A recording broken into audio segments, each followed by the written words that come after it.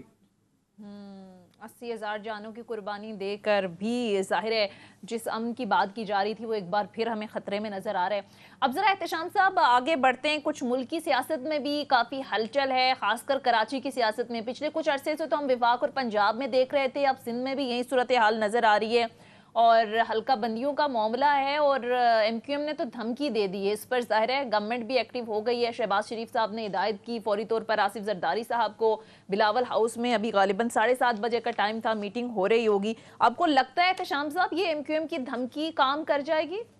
دیکھیں M Q M والے تو ہمیشہ آپ نے دیکھا کہ وہ ڈیل کرتے ہیں، جب ڈیل ہو جاتی ہے تو اس کے بعد ساری دھمکیاں وغیرہ ختم ہو جاتی ہیں، لیکن اصل سوال یہ ہے کہ سونیا پچھلے 5-6 مہینے میں جو لا اینڈ آرڈر جس طرح خراب ہوا ہے، جس طریقے سے آپ نے دیکھا بھتہ خوری، اور جس کے بعد آپ نے دیکھا کہ لوٹ مار کے واقعات، جرائم روزانہ کی بنیاد پہ لوگ مارے جا رہے ہیں وہاں تو لگتا ہی نہیں ہے کہ حکومت ہے کہ نہیں ہے۔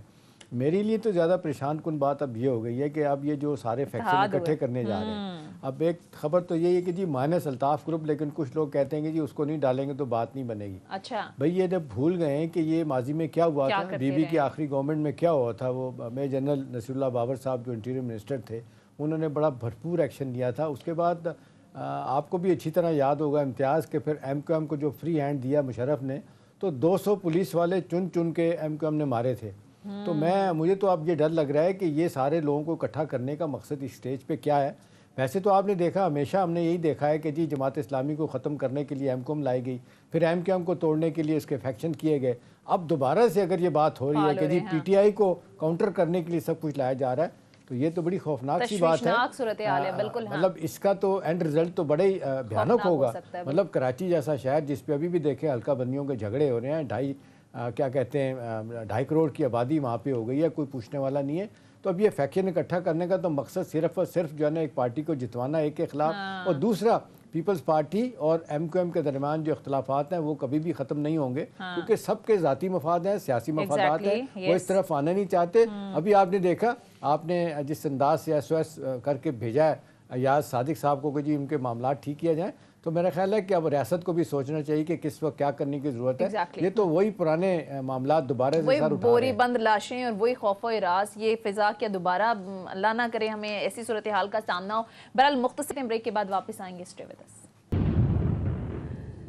بریک کے بعد خوش آمدید۔ امتیاز گل صاحب، یہ ایم کیو ایم کے تمام دھڑوں کو جو واپس ملایا جا رہا ہے، اس پر عمران خان صاحب کا اشارہ تو کہیں دوسری طرف ہے سر۔ تو گورنر سندھ کی آپ کو لگتا ہے کہ یہ صرف کوشش ہے یا کسی اور کی خواہش پر یہ سب ہو رہا ہے؟ سوال یہ کہ گورنر سندھ کہاں سے آئے تھے، ان کو کس نے لگایا تھا؟ آپ اتنی معصوم سمجھ رہے ہیں، بن رہے ہیں آپ۔ لیکن مسئلہ یہ ہے کہ دیکھیں ایم کیو ایم کی جو مرکزی قیادت ہے، کامران چسوری صاحب بھی بس ان کا حصہ ہی سمجھ لیں، ان میں سے اکثر لوگوں کے ہاتھوں پہ خون ہے۔ جو کچھ کراچی میں انہوں نے کیا تھا جنرل پرویز مشرف سے پہلے تک یا پیپلز پارٹی کے دور تک 1995-96 تک، اس کے لیے کبھی ان کو کوئی معاف نہیں کرے گا۔ اس کے علاوہ انہوں نے پھر جس طرح ہٹ مین کے طور پہ کسی کے ایما پہ کراچی کو لوٹا ایک طرف، اور دوسری طرف کراچی کو انہوں نے برباد بھی کیا، وہاں پہ ترقی کوئی نہیں ہوئی، اور اسی وجہ سے ان کے اثاثے آپ کو معلوم ہے لندن میں بنے، جہاں پہ آج کل اثاثوں کے اوپر باقاعدہ لیگل کیس چل رہا ہے، ایم کیو ایم کے نام پہ جتنے اثاثے بنے ہوئے ہیں جی، تو ہر شخص جو ہے تو اب اس میں سے اپنا حصہ مانگ رہا ہے۔ اور ان کے تمام کے جرائم تو NRO کے ذریعے، یعنی جنرل پرویز مشرف اور مرحومہ بے نظیر بھٹو صاحبہ اور آصف علی زرداری کے درمیان جنرل کیانی کی موجودگی میں جو NRO طے پایا تھا، ان کی معافیاں تو اس NRO کے ذریعے ہوئی تھیں۔ یعنی وہ بھی کوئی اس طرح نہیں تھا کہ آپ نے واقعی معاملے کو اپنے منطقی انجام تک پہنچانے کے بعد ان لوگوں کو معافی دی. تو بات یہ کہ ہمیں اور دوبارہ میں آخری بات یہ کروں گا اس میں کہ پیپلز پارٹی کو ختم کرنے کے لیے ایم کیو ایم کھڑی کی گئی تھی. اب پی ٹی آئی کو مقابلے کے لیے اس کو ختم کرنے کے لیے انڈرمائن کرنے کے لیے اب دوبارہ ہم نے سنا ہے کہ جی تمام دھڑے مل رہے ہیں ایک دوسرے کو کس قسم کی خوفناک گالیاں دیتے تھے کیسے کیسے الزامات لگاتے تھے اور پھر وہ اکٹھے ہو رہی ہیں کس کی ماں پہ ہو رہے ہیں ابھی کامران چسوری صاحب کو پتا ہوگا. اچھا تو امتیاز گل صاحب بڑی مشکل سے کراچی کا امن بحال ہوا تھا وہ ساری صورتحال اس وقت کی جس کا بھی احتشام صاحب نے بھی تذکرہ کیا وہ ظاہر عوام کے ذہنوں میں ابھی موجود ہے. اگر یہ ہو جاتا ہے تو سر اس کے نتائج کیا ہو سکتے ہیں؟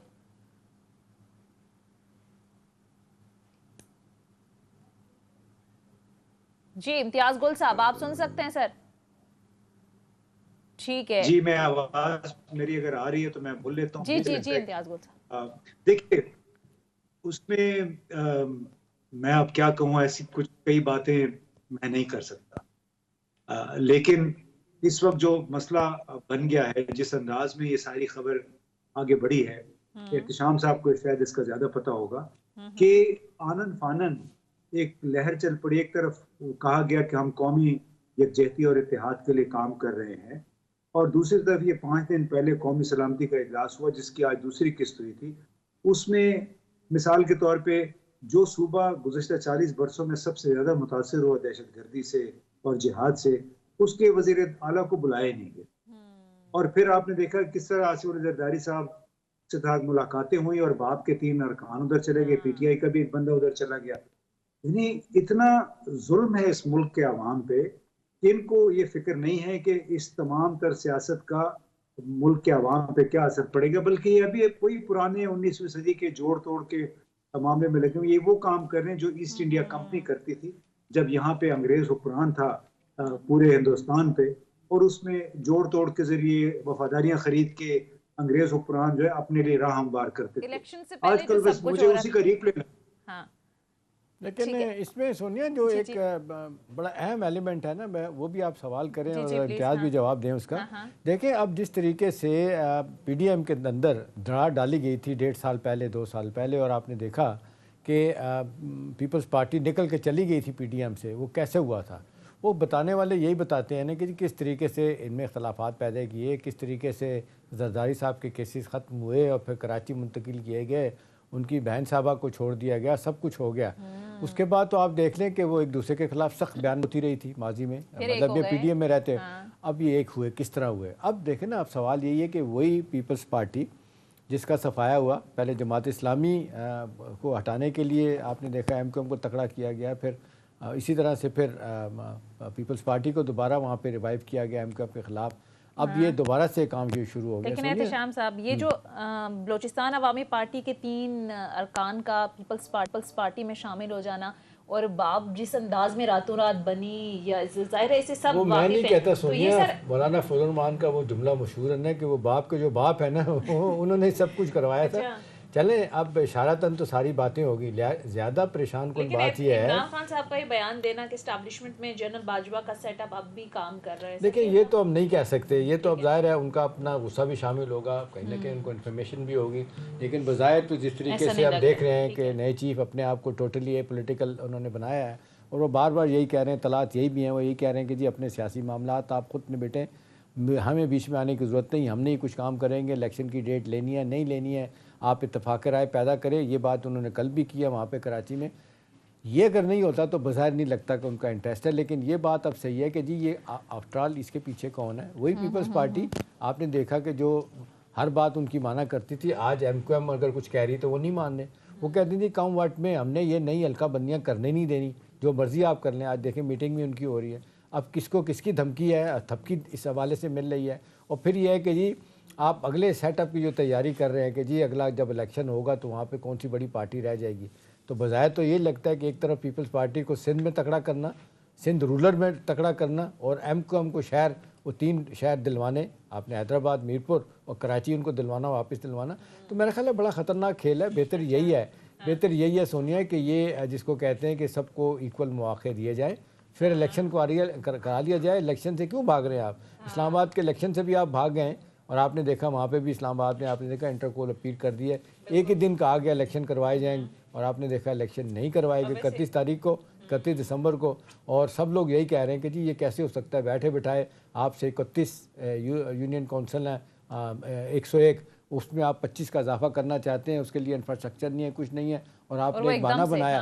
تو میرا خیال ہے یہ سونیا دیکھنا یہی ہے کہ یہ پی ڈی ایم اور اس کی پارٹیوں, اور الزام ان پہ لگ رہا ہے کہ جی 14ویں پارٹی الیکشن کمیشن بھی ان کے ساتھ شامل ہو گیا. تو بظاہر تو الیکشن کمیشن بھی پہلے سے زیادہ کنٹروورشل ہو رہا ہے. اب یہ کراچی کی جب بات ہوگی, نئی حلقہ بندیاں نہیں ہونی, کون کرائے گا کس نہیں کرانا, تو میرا خیال ہے بہت سے حوالوں سے اسٹیبلشمنٹ کو بھی اپنا رول جو ہے نا بڑا واضح طور پہ بتانا ہوگا کہ واقعی وہ پولیٹیکل ہیں یا نہیں ہے. بالکل ٹھیک ہے. اچھا امتیاز گل صاحب, یہ بلدیاتی انتخابات کا ذکر کیا احتشام صاحب نے. ہم نے دیکھا وفاقی حکومت ہو یا صوبائی حکومتیں ہمیشہ یہ بلدیاتی انتخابات سے کتراتی رہی ہیں. اب 31 دسمبر کو عدالتی حکم کے باوجود نہیں کرائے. اب آپ کو لگتا ہے کہ کراچی اور حیدرآباد میں جو 15 جنوری کو ہونے والے بلدیاتی انتخابات تھے وہ بھی آپ کو بظاہر یہ جو سارا سیناریو اس وقت چل رہا ہے بظاہر مشکل لگ رہے ہیں ہوتے ہوئے؟ ہو جائے گا اگر اتنا بڑا ایک بحران پیدا ہو گیا ہے اور اس کے اوپر پی ایم کو بنیادی ایک اختلاف ہے, اور اختلاف کی وجہ یہی ہے کہ وہ سمجھتے ہیں انہیں ووٹوں سے محروم کیا جا رہا ہے, اگرچہ کہ پہلے بھی جن کو جتنے ووٹ ملتے تھے وہ ان کے ہوتے نہیں تھے, ان کو زبردستی یہ پڑھوایا کرتے تھے. لہٰذا ایک بہرحال بڑی جماعت اسٹل ہے, چونکہ 2-3 دھڑے ہیں, کچھ نہ کچھ ان کی قوت تو ہوگی, اور انہیں اگر اعتراض کر دیا تو بڑا مشکل ہوگا اس کو اکٹھا کرنا.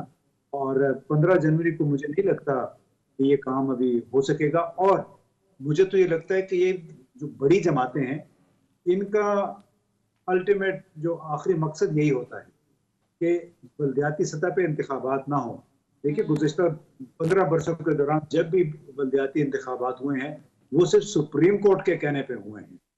کوئی جماعت اپنے تئیں انتخابات نہیں کروانا چاہتی, کیونکہ انہیں معلوم ہے کہ اس طرح ان کے اختیارات وہ ڈائلیوٹ ہو جاتے ہیں. کافی سارے اختیارات انہیں اور مالی وسائل ان کو دینے پڑتے ہیں, جو بلدیاتی یا ضلعی حکومتیں ان کو دینے پڑتے ہیں, تو ان کی اپنی اہمیت کم ہوتی ہے. ہر مرتبہ سپریم کورٹ کے تجویز, بلوچستان میں بھی سپریم کورٹ کے کہنے پہ انتخابات ہوئے تھے. تو یہ تو جو جمہوریت کا راہ پہ ہیں ان سے پوچھنا پڑے گا کہ آپ کس حد تک آپ کو صرف صوبائی اور قومی سطح تک جمہوریت عزیز ہے, اور صرف اس حد تک عزیز ہے کہ آپ اپنے اور اپنے پارٹی کے مفادات کو بڑھاوا دیتے رہیں, یا پھر آپ واقعی عوام دیکھیں نا جس طرح سڑکیں گلیاں ٹوٹی ہوئی ہیں, پینے کا پانی اس ملک میں نہیں ہے. اکثر جگہ میں کراچی گیا تو وہاں دیکھا فٹ پاتھ نہیں ہے, سڑکیں بنی ہوئی ہیں ایون کلفٹن کے علاقے میں.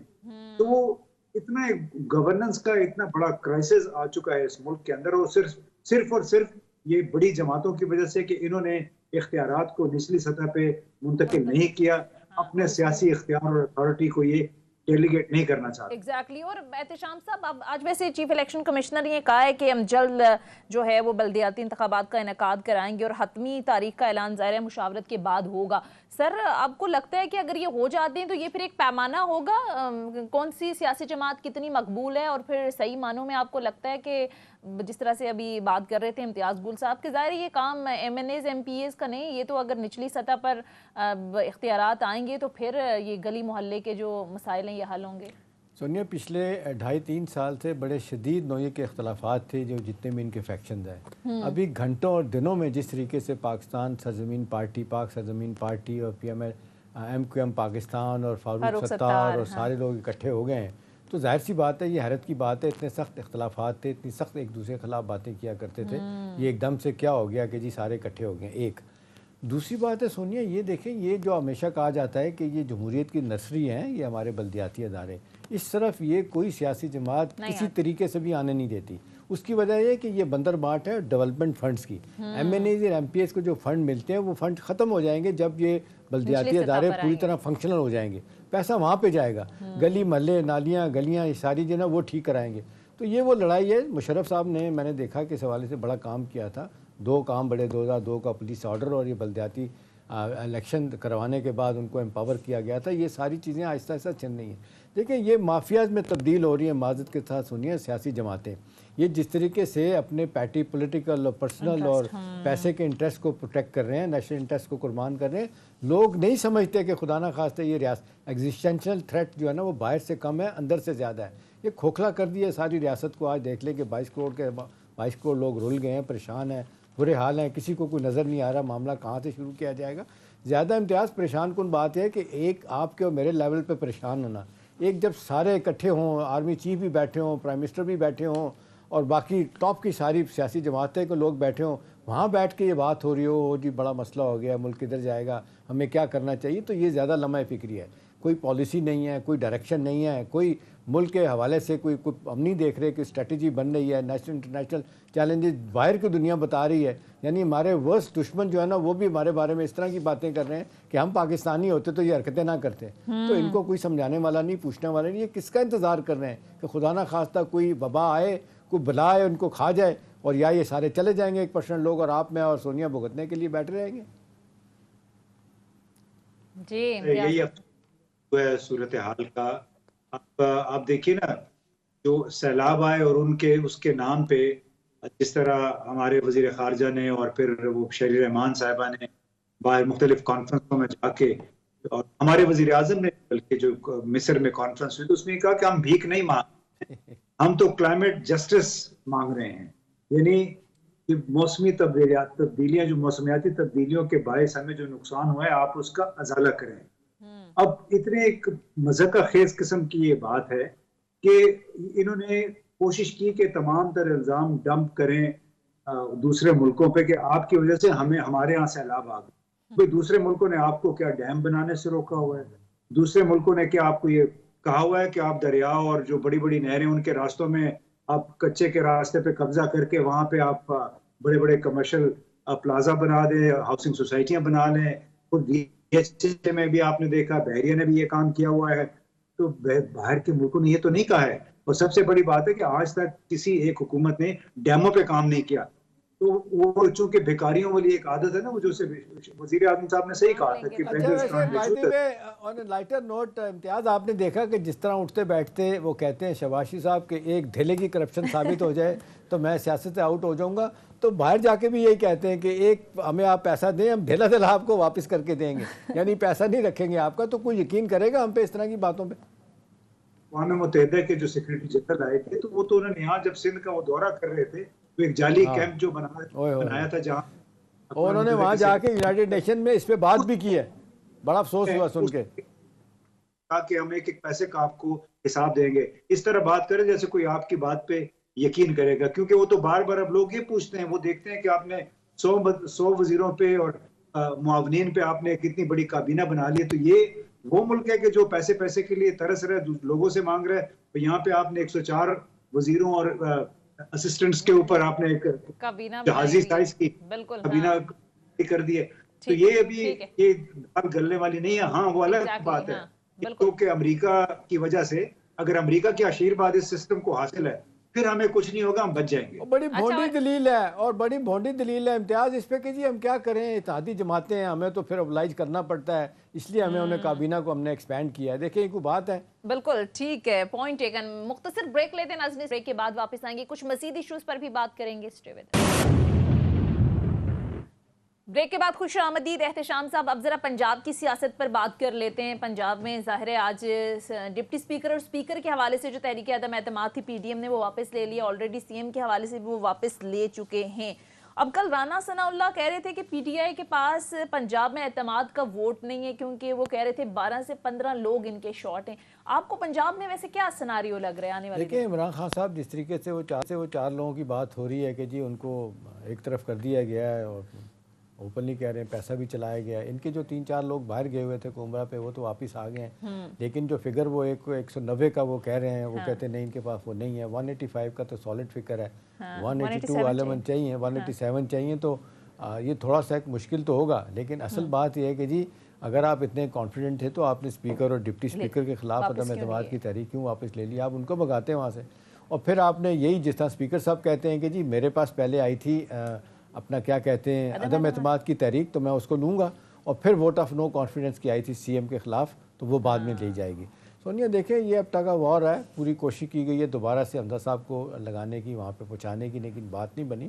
ابھی بڑے سمارٹ پلیئر ہیں جن کا نام ہے پرویز الہی صاحب، انہوں نے بھی بندے مارک کیے ہوئے ہیں کون ان کے ساتھ ہے، وہ جوڑا جاڑی توڑا تاڑی سب طرف لگی ہوئی ہے، وہ بھی ماہر ہیں، یہی کام کر رہے ہیں۔ منیر سلائی کہتے ہیں ان کے صاحبزادے، وہ بھی بہت تیز ہیں۔ ایک طرف تو وہ کہا جاتا ہے کہ جی کتنے ارب روپے کا وہ ماسٹر پلان بھی انہوں نے منظور کروا لیا ہے، جس کے لیے کہا جاتا ہے کہ 1000 ایکڑ زمین جو الزام لگ رہا ہے وہ انہوں نے مارک کر دی، جس میں بہت سارے بلڈرز بھی آئیں گے اور مال بنانے کے معینہ طور پہ ایک بات چل رہی ہے۔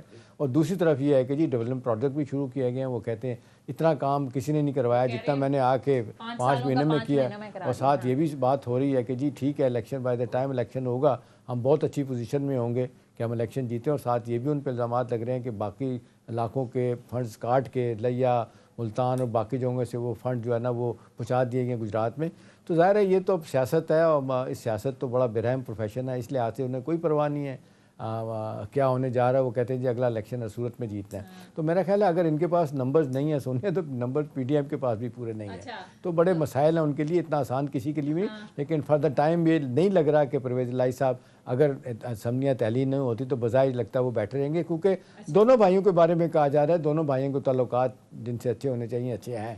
اچھا ٹھیک ہے، امتیاز گل صاحب آپ کو کیا سیناریو لگ رہا ہے پنجاب کا؟ یہ اسمبلیاں تحلیل ہوتی ہوئی آپ کو نظر آ رہی ہیں؟ اور دوسرا جس کانفیڈنس کے ساتھ پی ڈی ایم بات کر رہی ہے، آپ کو لگتا ہے جو رانا ثناء اللہ کہہ رہے ہیں 10 سے 15 لوگ ان کے تو شارٹ ہیں؟ اگر شارٹ ہوتے تو وزیر اعلیٰ کے خلاف یا اسپیکر کے خلاف اپنی تحریک ہی واپس نہ لیتے۔ ابھی کچھ گیم پلان کچھ اور ہے، اور اس میں چونکہ پنجاب ہے یہ چودھریوں کا، چیموں کا، چٹھوں کا، تو چودھری صاحب جو ہے وہ پریویل کر گئے ہیں، اور انہوں نے جو ایک لحاظ سے میں کہوں گا اس کو آپ ڈبل گیم بھی کہہ سکتے ہیں، اس کو دانش مندی بھی کہہ سکتے ہیں، تو انہوں نے اس کے ذریعے وہ جو سرکش گھوڑا تھا یعنی عمران خان، اس کو انہوں نے کافی حد تک قابو کر لیا ہے۔ ایک بہت پرانی فلم تھی ٹیمنگ آف دا شرو، وہ شاید احتشام صاحب نے دیکھی ہو، اس میں یہی تھا کہ ایک سرکش خاتون ہوتی ہے تو اس کو بندہ قابو کر لیتا ہے، کیونکہ وہ اس کو کچھ سائیکولوجیکل نفسیاتی مسائل ہوتے ہیں اس کے۔ تو مجھے یہ لگتا ہے کہ چودھری پرویز الہی صاحب نے وہی کام عمران خان کے ساتھ کیا ہے، جس کی وجہ سے جو اسمبلی تحلیل ہونے کی یا پھر استعفوں کی بات اب پس منظر میں چلی گئی ہے، اور کیونکہ ان کو بھی بتایا گیا ہوگا کہ آپ نہیں سمجھتے امتیاز کے عمران خان صاحب بڑی بے بسی کا مظاہرہ کر رہے ہیں کہ جی دیکھیں مجھے تو پتہ ہی نہیں ہے، الیکشن ہوتے ہوئے نظر ہی نہیں آ رہے، اور ریاض صادق صاحب تن سے ان کو کہتے ہیں آپ کو پتہ ہونا چاہیے تھا کہ الیکشن نہیں ہونے، الیکشن وقت پہ ہونے ہیں، تو کس نے ان کو دھوکہ دے دیا یا کس نے کس کے ساتھ کیا کیا ہے؟ گیم کھیل لیا پرویز الہی صاحب نے، اسی وجہ سے اب عمران خان خود کو بے بس سمجھتے ہیں، اور میرا تو اپنا یہ کچھ خدشہ بھی ہے کہ اگر تو واقعتاً امریکہ موجودہ حکومت کے ساتھ ہے، اصل امریکہ اگر ہماری فوج کے کا تعاون چاہتا ہے، تو پھر میرا خیال ہے کہ یہی نظام کافی عرصے تک چلتا رہے گا، کیونکہ لوگ تو یہی سمجھ رہے ہیں نا کہ اگلا وزیر اعظم میں ہوں گا، میرا بیٹا ہوگا، اور بلکہ بار بار اب وہ سابق ہمارے سفیر تھے حسین حقانی صاحب کا بھی ذکر سامنے آ گیا ہے تمام تر گفتگو میں، باجوہ حقانی فائلز کے حوالے سے، ان کے درمیان کتنی کورسپونڈنس خط و کتابت ہوتی رہی، کس طرح ایک پیپر لکھا گیا، بلکہ حسین حقانی صاحب نے مبینہ طور پر انہوں نے ایک پیپر لکھا کسی کے لیے، کسی کمپنی کے لیے کہ ہم پاکستان امریکہ کے تعلقات بہتر کیسے ہو سکتے ہیں، تو اس میں بھی یہی قرار دیا گیا بظاہر کہ امریکہ کے تعلقات فوج کے ذریعے ہی درست رہیں گے، لہٰذا فوج ہی کو آپ مین فوکل پوائنٹ رکھیں، جبکہ باقی یہ ٹھاٹھو جو ہے چلتی رہے گی، shadow boxing P D M اور پی ٹی آئی کے درمیان۔ لیکن احتشام صاحب چلے میں آپ کی طرف آتی ہوں، یہ جو عمران خان صاحب امریکہ کے آشیرواد سے آئیے یہ گورنمنٹ کے جو الزامات لگاتے ہیں، اگر واقعی ایسا ہو تو پھر معاشی حالات بھی تو بہتر ہوں، پھر آئی ایم ایف بھی کوئی نرمی دکھائے، آپ کو نہیں لگتا؟